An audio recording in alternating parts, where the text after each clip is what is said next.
अऊज़ु बिल्लाहि मिनश्शैतानिर्रजीम। बिस्मिल्लाहिर्रहमानिर्रहीम। एक शख्स अपनी बेटी को अल्लाह के प्यारे पैगम्बर अलैहिस्सलाम की खिदमत आलिया में लेके पेश हुआ और कहने लगा, अल्लाह के प्यारे पैगम्बर अलैहिस्सलाम, मैं अपनी इस बेटी का निकाह करना चाहता हूँ, लेकिन ये अपने निकाह से इनकारी है। ये कहती मैंने निकाह नहीं करना। आपने उसे मुखातिब किया, बेटा बेटी, ये जो भी कुछ अल्फाज आपने इस्तेमाल किए, आपने फरमाया बेटा निकाह क्यों नहीं करते आप?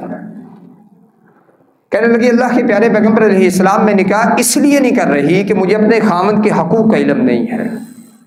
जो बात मैं आपके गोश गुजार करना चाहता हूँ, कभी हम अपनी शादी से पहले ये सोचें कि मेरे ऊपर मेरी बीवी के क्या हकूक़ आते हैं, और बीवी जो कल को बीवी बनने वाली है, आज बहन बेटी है, वो ये समझे कि जिसके घर में मैंने जाना है उसके हकूक़ मुझ पे क्या होंगे।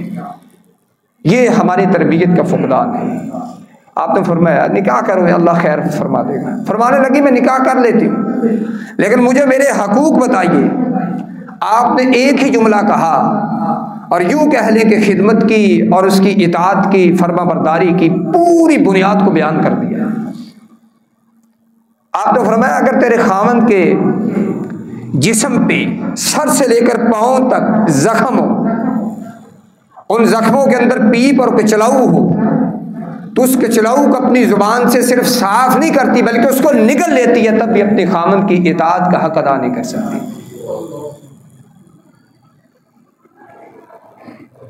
अच्छा, इतने हकूक़ है मुझ पे मेरे खामन के, तो जो बात में महल्ले इस्तिशाद महल्ले नज़र है, जो आपके सामने गोश गुजार करना चाहता हूँ, कभी बाप अपने बेटों को बैठ के समझाए, बेटा ये जो तेरे घर में आने वाली तेरी बीवी है, उसके तुझ पे ये हकूक़ हैं, अगर तू पूरे कर सकता है तो ठीक है, मैं तेरा निकाह कर देता हूँ, अगली ज़िंदगी तूने खुद गुजारनी।